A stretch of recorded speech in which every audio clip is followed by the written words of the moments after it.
과거에 아프리카의 여러 나라 중에서 그래도 괜찮게 사는 나라 중에 하나가 에티오피아였습니다.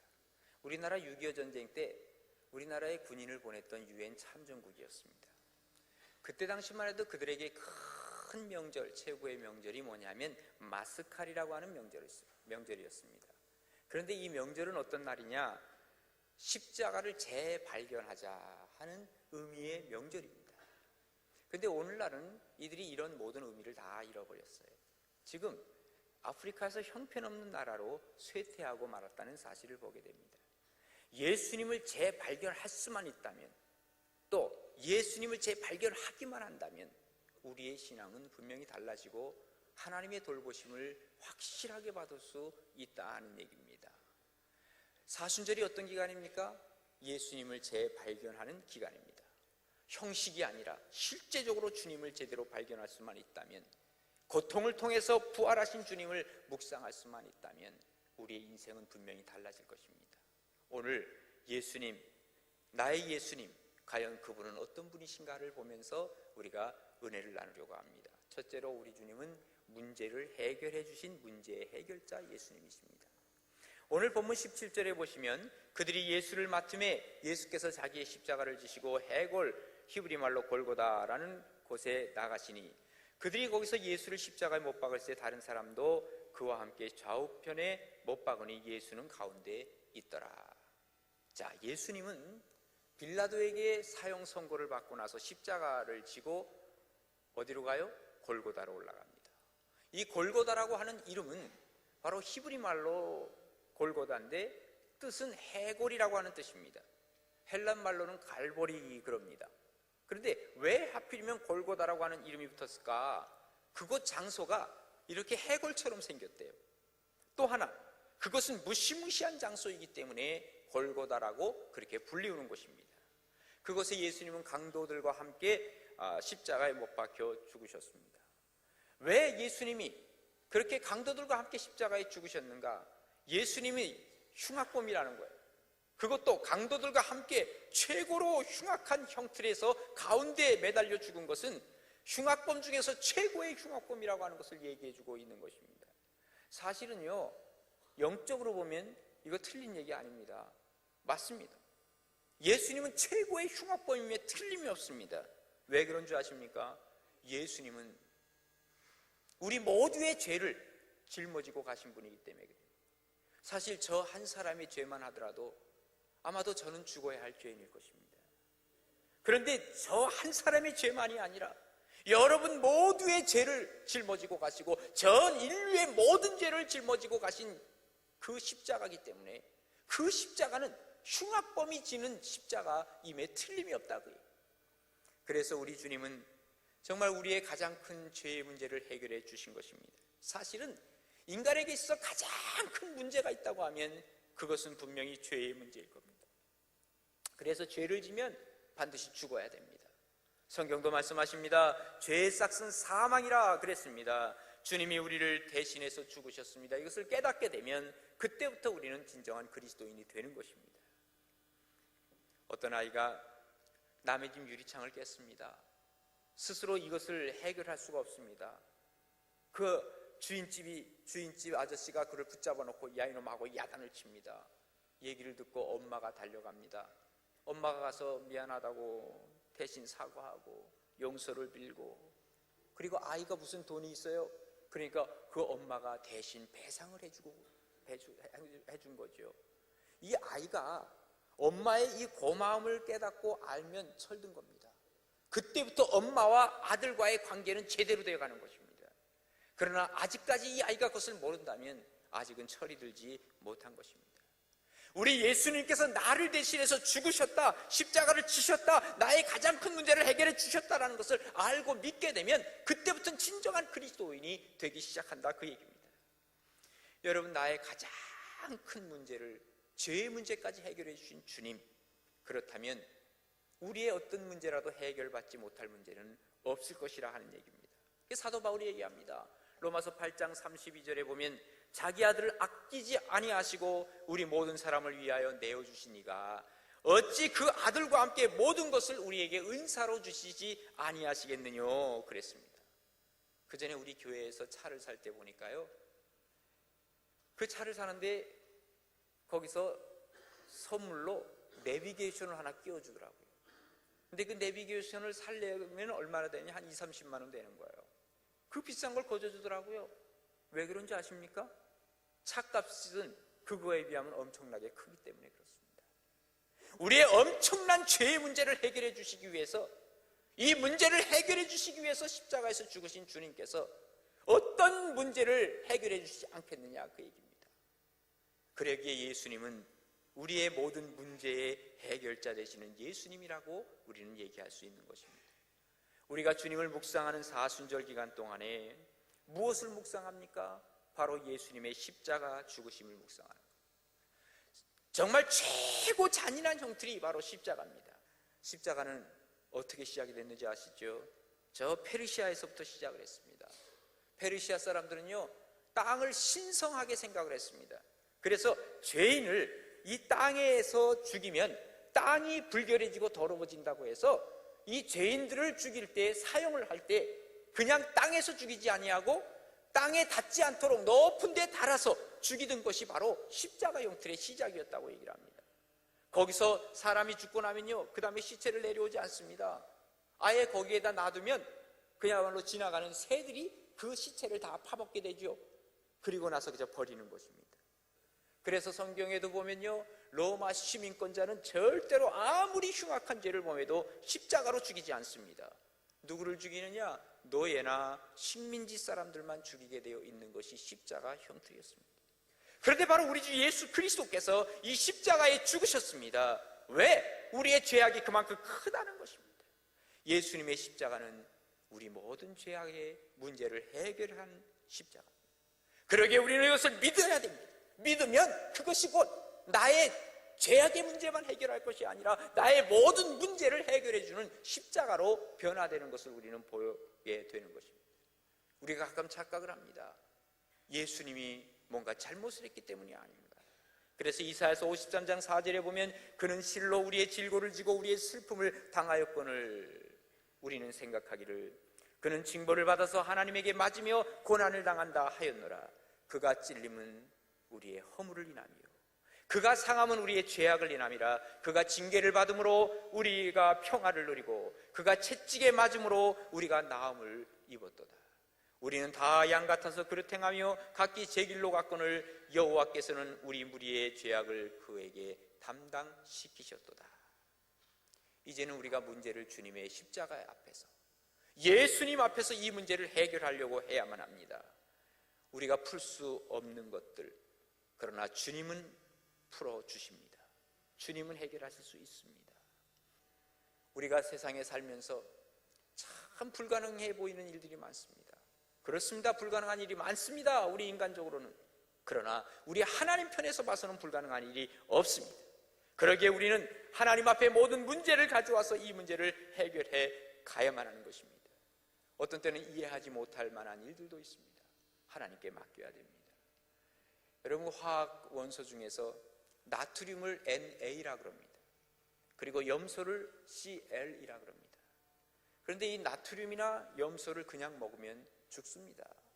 그런데요, 이것이 하나의 화학 결합을 딱 하고 나면 놀랍게도 이것이 소금이 됩니다.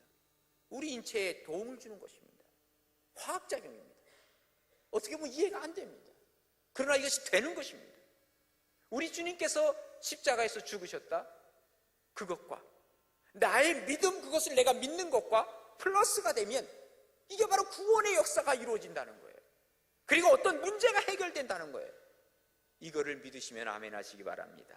이게 바로 우리 주님이 우리에게 주시는 축복이요, 문제를 해결해 주시겠다고 하시는 주님의 십자가라고 하는 것을 우리에게 말씀해 주고 있는 것입니다. 이제는 우리의 문제를 해결해 주신 주님 앞에 맡기고 그분을 신뢰하고 믿음을 갖고 살아가야 하나님께서 우리의 문제를 해결해 주시는 것입니다. 어떤 집에서요, 딸이 아빠한테 그러더랍니다. 아빠, 나 결혼해야 되겠어요. 그러니까 아빠가 하는 말이, 야, 너 그 사람 사랑하니? 죄송하지만 아빠, 그것은 제 일이에요. 그래? 그러면 그 남자는 너를 사랑하니? 아빠, 그것은 그 남자의 일이에요. 야, 너 지금 대학 다니는데 아직 집은 얻을 수 있냐? 너 생활비는 어떻게 하려고 그러느냐? 아빠, 그것은 아빠의 일이잖아요. 아빠의 일이 있어. 하나님의 일이 뭐냐? 하나님의 일, 내 일을 내가 하지만 이건 내가 감당하지 못할 것이 있어. 하나님께서 하시는 일이 있단 말이죠. 그것은 바로 우리에게 다가오셔서 우리의 어떤 문제라도 해결해 주시기 위해서 십자가를 대신 그의 아들 예수 그리스도에게 지게 하시고 우리의 문제를 해결해 주셔서 우리가 할 일이 있어요. 우리는 그것을 믿는 것입니다. 그리고 이번 사순절 기간 동안에 예수님을 재발견하고 예수님을 묵상해 나아갈 때 우리의 문제가 해결되는 것을 우리는 경험하게 될 것입니다. 여러분, 주님을 묵상하시면서 그리고 주님 앞에, 해결자 되시는 주님 앞에 나의 모든 문제를 내어놓고 해결받으시면서 이번 사순절 기간 동안에 주님과 함께 승리하시는 복된 기간이 되기를 주님의 이름으로 축원합니다. 두 번째로, 우리 주님은 다스리시는 주님이십니다. 자, 이 19절부터 보시면 빌라도가 패를 써서 십자가 위에 붙이니 나사렛 예수 유대인의 왕이라 기록되었더라. 예수께서 못 박히신 곳에 성에서 가까운 곳으로 많은 유대인들이 이 패를 읽었는데 히브리와 로마와 헬란말로 기록되었더라. 유대인의 대제사장들이 빌라도에게 이르되 유대인의 왕이라 쓰지 말고 자칭 유대인의 왕이라 쓰라 하니 빌라도가 대답하되 내가 쓸 것을 썼다 하니라. 자, 빌라도가요, 예수님을 십자가에 죽게 해놓고 좀 뭔가 비웃고 싶은 마음도 있고 아니면 뭔가 좀 나름대로 대우해주고 싶은 마음이 있었을지 모르죠. 그래서 거기다가 명패를 하나 붙였어요. 그게 바로 나사렛 예수 유대인의 왕이라 이렇게 써서 붙였다는 거예요. 그런데 여러분, 나사렛 예수라고 쓴 것은요, 나사렛이 뭡니까? 예수님이 출생하신, 예수님이 자라나신 곳입니다. 근데 왜 그곳에 그렇게 썼느냐? 나사렛이라고 하는 것은요, 그 당시에 촌동네라는 거예요. 그러니까 예수님을 가리켜 촌놈, 비웃고 싶은 거 아니겠어요? 그러면서도 유대인의 왕이라고 하는 것은 뭔가 이 유대인의 왕이라고 하는 것을 쓰면서 다른 사람들에게 어쩌면 경각심을 주려고 했는지 몰라요. 너희들 유대인의 왕이라고 하는 것, 헤롯 아니면 유대인의 지도자들 조심해. 유대인의 왕이라고 떠들던 예수 내가 잡아 죽였어. 뭐예요? 사람을 죽일 수 있는 권한은 빌라도 한 사람밖에 없거든요. 그러니까 너희들 잘못 까불면 너희들도 저렇게 죽을 수 있어. 이것에 대한 경고일 수도 있습니다. 아무튼 예수님의 그 명패에 그렇게 썼습니다. 거기에 히브리 말로 썼고 로마 말로 썼고 헬라 말로 썼습니다. 모든 사람들이 다 읽으라 하는 얘기입니다. 그런데 그것을 읽으면서 어떤 사람이 지나가면서 이랬을 거예요. 나사렛 예수 유대인의 왕 맞네. 저분은 정말 왕이셨어. 아마 이 얘기를 대제사장 중에 한 사람이 들었을지 모르죠. 그러니까 대제사장이 그 얘기를 들으면서 뭐라 그랬겠어요? 저 말은 저렇게 쓰면 안 돼. 저기에다 자칭이라고 하는 말을 써야 돼. 그러면서 빌라도에게 부탁을 하죠. 그러니까 빌라도가 뭐라 그럽니까? 나는 할 거 다 했어. 딱 손 털고 나가는 거예요. 여러분, 나사렛 예수 유대인의 왕 조롱하고 싶어서 했을지 몰라요. 그런데요, 참 역사라고 하는 것이 놀라워요. 역시 역사는 하나님께서 운행하시는 거예요. 예. 거기에 조롱하려고 쓴 그 글이 그들은 사실일 줄 몰랐죠. 그런데 그것이 사실이었습니다. 우리는 찬양을 합니다. 주 십자가에 달릴 때 명패에 쓰인 대로 저 유대인의 왕이요 곧 우리 왕이시라. 유대인의 왕이요 또 우리의 왕이시라고 우리는 고백하고 있어요.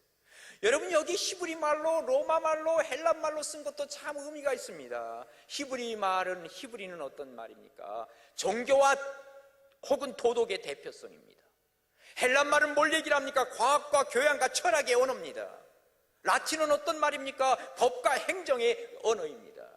예수님은 모든 것을 통할해서 모든 것의 왕 중에 왕이심을 보여주는 그러한 얘기였습니다. 어쩌면요, 인간이 망가뜨린 역사를 하나님께서는 다시 쓰신 것입니다. 인간의 역사를 망가뜨릴 그때에 하나님께서는 이 역사를 바로 세우면서 우리에게 바른 것을 보여주셨는데 저 예수 그리스도는 별 볼 일 없는 사람이라고 했는데 그것이 아니라 조롱하던 예수 그리스도가 바로 우리를 다스리는 하나님이시라고 하는 것을 우리에게 보여주신 것입니다. 예수님의 다스리심의 핵심이 뭔지 아십니까? 하나님과 인간을 연결해 주는 것입니다. 그리고 인간과 인간을 연결해 주는 십자가가 바로 주님의 다스림의 핵심이었습니다. 저 스칸디나비아 반도에 가면 핀란드라고 하는 나라가 있지 않습니까? 이 핀란드에 옛날에 아주 지혜로운 왕이 하나 있었다고 합니다. 그가 나라를 잘 다스려서 사람들이 평강이 있고 부유한 나라로 있었다고 합니다. 그런데 한 가지 문제가 있습니다. 이 왕에게는 아들이 없습니다. 왕위를 물려줄 아들이 없었어요. 근데 공주가 하나 있었습니다. 이 공주를 통해서 사위를 잘 얻어서 왕으로 물려주기로 결심을 했습니다. 많은 청년들을 이제 뽑았습니다. 그 중에 활쏘기도 하고 말타기 하면서 10명을 추수려냈어요. 그 10명에게 마지막 지혜의 시험을 합니다. 왕이 문제를 냅니다. 하늘과 땅을 이어주고 사람과 사람을 연결해주는 나무를 구해오라 그랬어요. 왜? 정치가 바로 그러는 거예요. 하늘의 뜻을 알고 사람을 이어주는 것이 정치이기 때문에 이걸 할 사람을 찾고 있는 거죠. 많은 젊은이들이 자기 고향에 가서 이제 어떤 나무를 구해오나, 큰 나무, 저 끝이 안 보이는 나무를 가져오면 하늘을 이어주고 그 다음에 이게 풍성한 나무를 가져오면 사람을 이어주겠다 생각을 해서 어떤 사람은 긴 나무를 가져오고 어떤 사람은 그야말로 큰 나무, 어떤 사람은 굵은 나무를 다 가져왔어요. 근데 그 중에 한 청년이 자기가 고아로 자라났어요. 어떤 걸 가져가야 되나 하고 고민을 하면서 자기 고아원에 갔죠. 가서 그 고아원에 있는 교회에 들어가서 기도를 하는 거예요. 한참 기도를 하는데 아이디어가 안 떠올라. 어디에 있을까? 그리고 다 끝났어요. 끝나고 나서 고개를 딱 드는 순간에 앞에 뭐가 있어요? 십자가가 딱 보이는 거예요. 십자가를 가만히 생각해 보니까 아하, 저거다. 바로 우리 주님께서 십자가를 주셔서 하나님과 우리를 연결해 주셨고 사람과 사람을 연결해 주지 않았느냐? 십자가를 가져가면 되겠다. 그는 십자가를 가져간 거예요.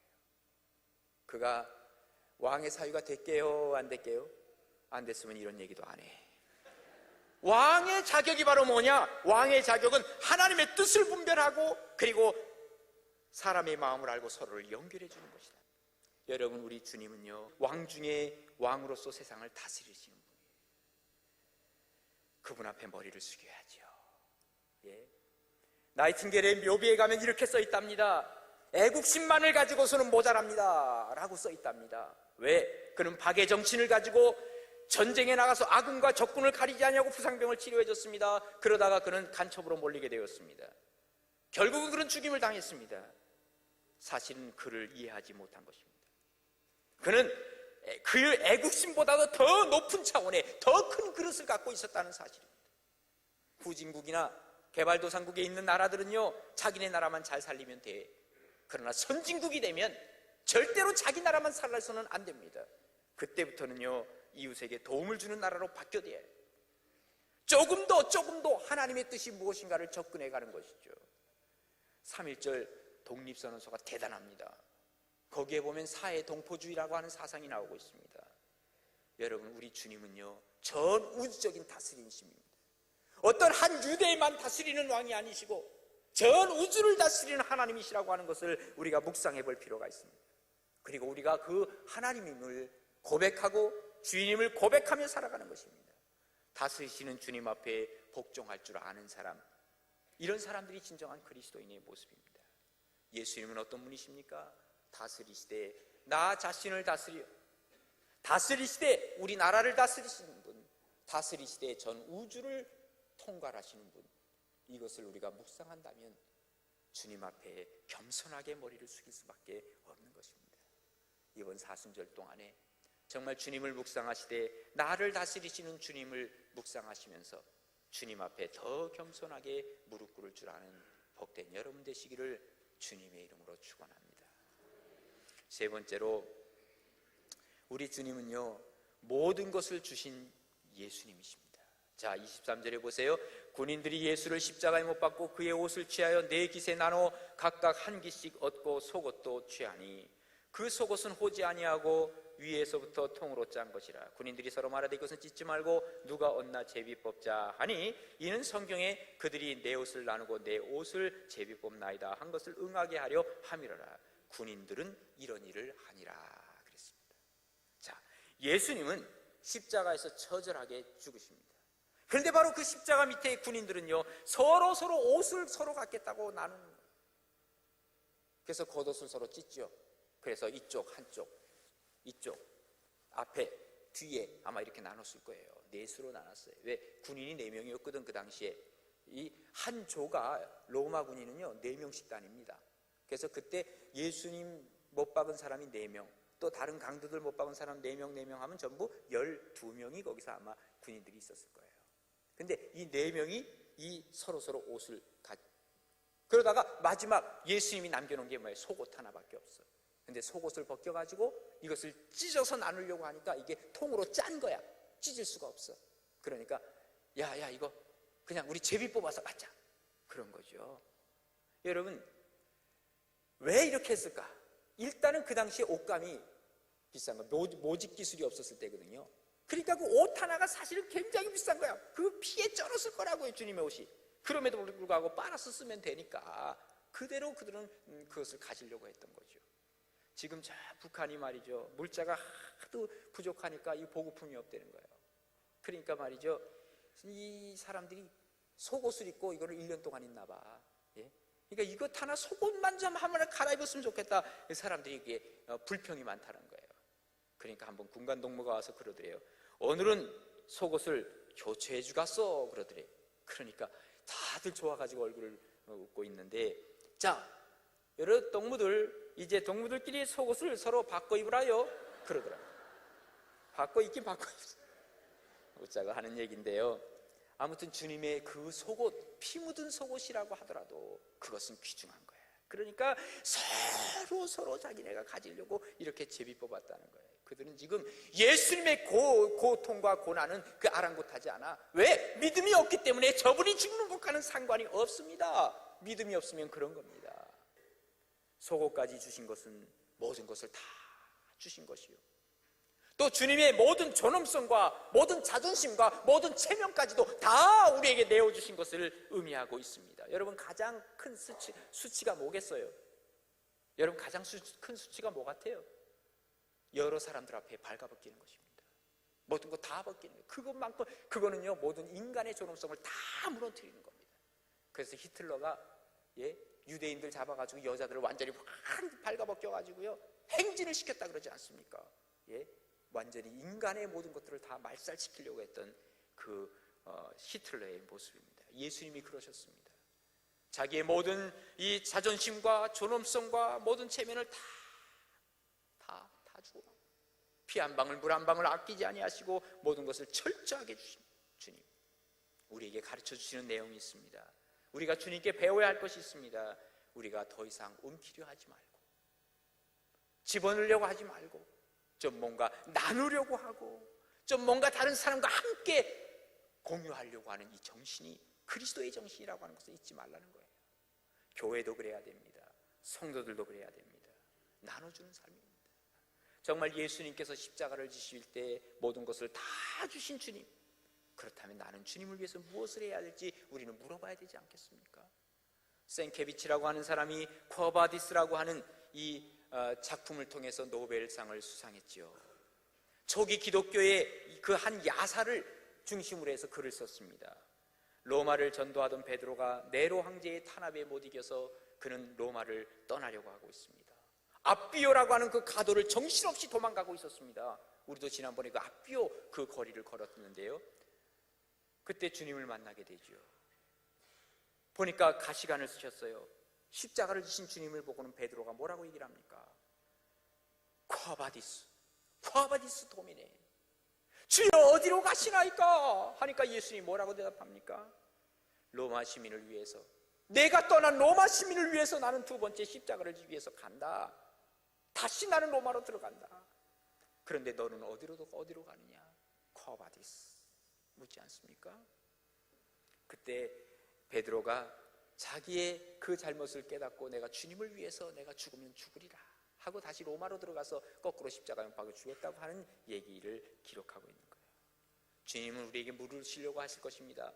주님이 십자가에 달리실 이때 여러분은 무엇을 하고 계십니까?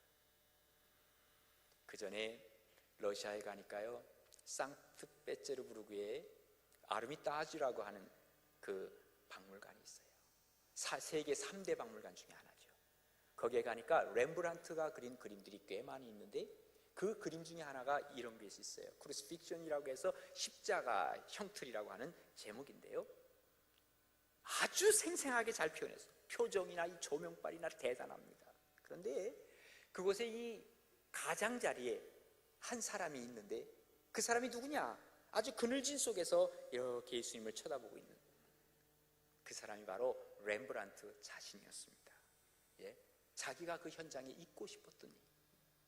예수님이 십자가 지는 그곳에 나는 도망가지 아니하고 내가 그 자리에 있겠다. 모든 것을 주신 주님 앞에 나는 주님을 위해서 이 자리에 함께 동참하겠다고 하는, 십자가에 동참하겠다고 하는 그 정신이 그 렘브란트 마음속에 있었던 것입니다. 이거는 렘브란트로 끝나서는 안 됩니다. 우리가 바로 그래야 돼요.